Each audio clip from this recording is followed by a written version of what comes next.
आपने जो अभी देखा वो चिक्सुलब इम्पैक्टर था जो धरती से 66 मिलियन ईयर्स पहले मेक्सिको के यूकाटन पेनिनसुला से टकराया था। जब ये एस्टेरॉयड अर्थ से टकराया उसके बाद अर्थ पर लाइफ की काया पलट ही हो गई। उस टाइम डायनासोर्स का राज था और न जाने कितने टाइप के ऐसे जानवर जो सब उस इवेंट के बाद एक्सटिंक्ट हो गए।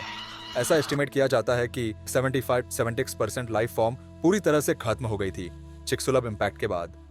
सोच के देखो 75% लाइफ कुछ ही घंटों में पूरी दुनिया से खत्म हो जाना कितना भयानक मंजर रहा होगा।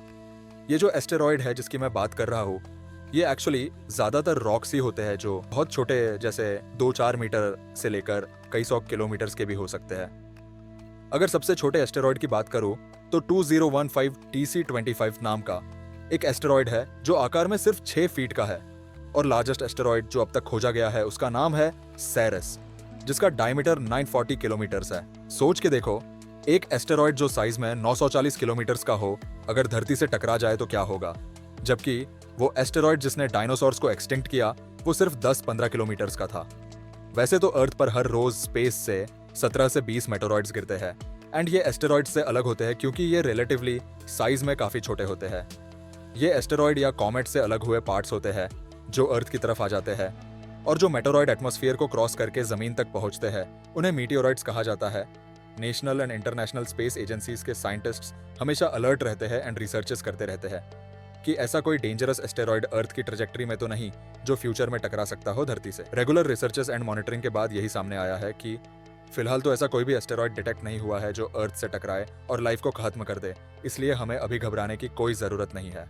पर क्या हुआ था उस एस्टेरॉयड इम्पैक्ट के बाद ये जाना काफी इंटरेस्टिंग है, क्योंकि अगर ऐसा कोई एस्टेरॉयड फिर से गिरता है तो लगभग सिमिलर से रिजल्ट्स ही देखने को मिलेंगे। तो शुरू करते हैं। इम्पैक्ट से कुछ दिनों पहले से ही चिक्सुलूब एस्टेरॉयड आसमान में विजिबल था, एक चमकते हुए सितारे की तरह। एस्टेरॉयड करीबन 20 किलोमीटर पर सेकंड की स्पीड से धरती की ओर आ रहा था। अर्थ के एटमॉस्फेयर में एंटर करने के बाद कुछ ही सेकंड्स में वो सरफेस से टकराया। टकराव इतना भयंकर था कि दुनिया के दूसरी साइड पर भी भूकंप के झटके महसूस हुए होंगे। एस्टेरॉयड के टकराते ही बहुत तेज रोशनी निकली, जिससे कई किलोमीटर्स के एरिया में जो भी जानवर रहे होंगे अंधे हो गए होंगे। फिर इम्पैक्ट पॉइंट से लगभग 1500 किलोमीटर तक फैली थर्मल रेडिएशन, जिसने सभी जीव जंतुओं को राख में बदल दिया। ये सब कुछ इम्पैक्ट के कुछ सेकंड्स से लेकर मिनट्स के बीच ही हो गया था।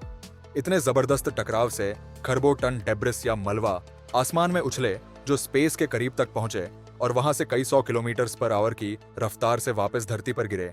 वो नजारा ऐसा रहा होगा जैसे आग के गोलों की बारिश हो रही हो। उसी दौरान कई सौ मीटर ऊंची सुनामी उठी जिसने लगभग सभी कोस्टल एरियाज को डुबा दिया।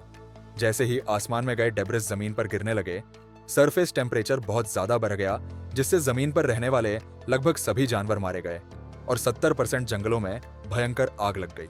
यहाँ तक कि ओशन का भी टेम्परेचर इतना राइज हो गया कि पानी उबलने लगा, जिससे मैक्सिमम मरीन लाइफ तबाह हो गई। जो बारीक पार्टिकल्स वापस अर्थ सरफेस पर वापस नहीं गिर पाए, जैसे कि सिलिका डस्ट, स्मोक और कार्बन डाइऑक्साइड जैसे गैस एटमॉस्फेयर में ही ट्रैप हो गए। ये गैसेस और पार्टिकल्स जो एटमॉस्फेयर में ट्रैप थी पूरी धरती पर फैल गई, जिसकी वजह से लगभग 12 से 15 सालों तक अर्थ का एवरेज टेम्परेचर काफी नीचे आ गया था।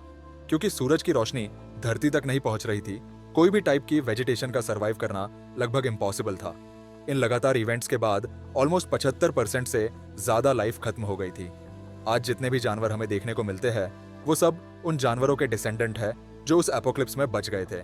ऑलमोस्ट वो सभी जीव जंतु जो बचे उनका वजन 1 किलोग्राम से कम था, यानी कि वो सब छोटे जानवर थे और सभी बड़े जानवर मारे गए। क्रोकोडाइल्स, टर्टल्स और प्लैटिपस उन कुछ जानवरों में से है जिन्होंने एक्सटिंक्शन सर्वाइव किया और समय के साथ बहुत ज्यादा इवॉल्व नहीं किया। लाइफ फॉर्म्स इवॉल्व होती आई है और होती रहेंगी।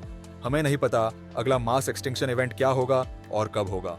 हमें तो बस यही ट्राई करना चाहिए कि अपनी और अपने सराउंडिंग्स को प्रोटेक्ट करे और ऐसा कुछ ना करे जिससे दूसरों को या एनवायरनमेंट को नुकसान हो। एंड तक वीडियो देखने के लिए thanks a lot. Leave a like अगर आपको वीडियो इन्फॉर्मेटिव लगा एंड सब्सक्राइब ताकि नेक्स्ट वीडियो मिस ना हो।